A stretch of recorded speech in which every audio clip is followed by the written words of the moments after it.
जय हिंद। आज हम आप लोगों को बताएंगे मणिपुर में जो हिंसा हो रही है उसके बारे में सिलसिलेवार ढंग से, ठीक ना। तो सबसे पहले हम ये जानते हैं कि मणिपुर कहाँ पे है, ठीक ना। तो ये हम आप लोगों को एक भारत के नक्शे से समझाने का प्रयास करते हैं।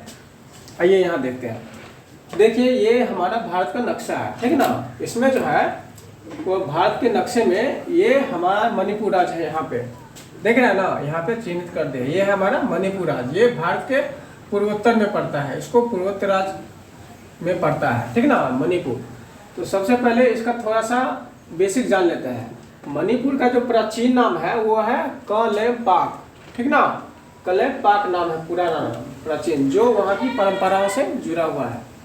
उसके बाद है मणिपुर का जो पड़ोसी राज्य है, यानी कि मणिपुर के उत्तर में पड़ता है नागालैंड, दक्षिण में पड़ता है मिजोरम और पश्चिम में पड़ता है असम, और पूर्व में मन्यवार की खाड़ी से सीमा से उससे मिलती है। यहाँ का क्षेत्रफल है, मणिपुर का जो कुल क्षेत्रफल है वो 22,347 वर्ग किलोमीटर, ठीक ना। कितना है? 22,347 वर्ग किलोमीटर, ठीक ना।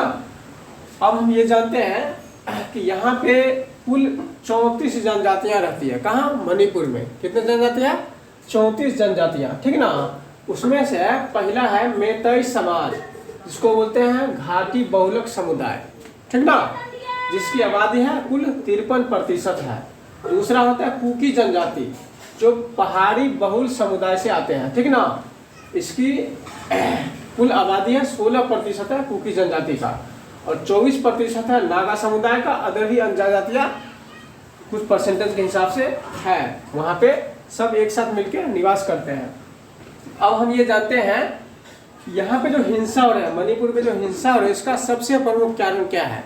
नेता लोग क्या है, जो भी नेता है हमारे देश में, वो सब अपने राजनीतिक रोटियां सेकने पे लगे हुए हैं, ठीक ना। लेकिन हमको इस सब से कोई मतलब नहीं है। हमको सच जाना है कि आखिर वहाँ पे जो हिंसा रहा है उसके पीछे का असली कारण क्या है, क्यों वहाँ पे हिंसा हो रहा है, एक दूसरे को क्यों मारने पे तुले हुए हैं, ठीक ना। ऐसे लगता है जैसे भारत पाकिस्तान का बंटवारा हो रहा है, ठीक ना। ये हमारे देश के, इंडिया को ही एक राज्य में एक यानी कि एक समुदाय के लोगों को दूसरे समुदाय के लोगों से लड़ा दिया जा रहा है, ठीक ना। ये सब अपना अपना राजनीतिक रोटियां सेकता है सब राजनेता से।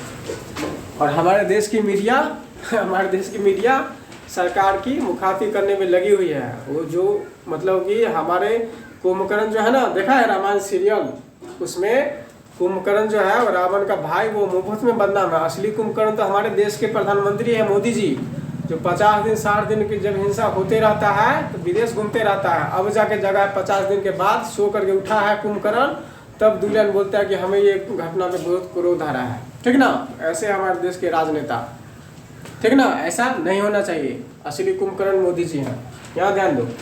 इसमें देखो, पहला है मैतेई समाज, ठीक ना।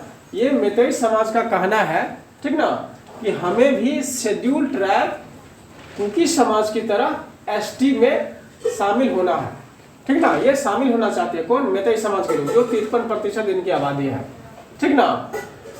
उसके बाद देखो, मणिपुर के बारे में थोड़ा सा और जान लेते हैं। यहाँ की जो भाषा है, मणिपुर की जो भाषा है, ये मणिपुरी भाषा है, यहाँ की लोकल भाषा, ठीक ना। तो यहाँ की जो मुख्य आधिकारिक भाषा है ये मणिपुरी है। तो हमारे देश में कितनी कुल भाषाएं हैं? 22 प्रमुख भाषाएं हैं पूरे भारत देश में, ठीक ना।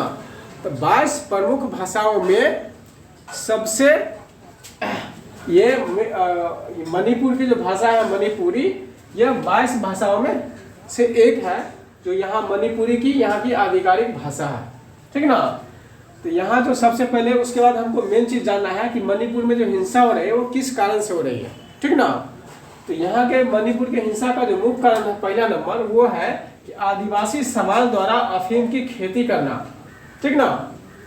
हमारे जो आदिवासी समाज है मणिपुर के लोग, वहाँ पे अफीम की खेती करते हैं, ठीक ना। अपने जंगल को गैर कानूनी रूप से कब्जा करके उसमें अफीम की खेती करते हैं।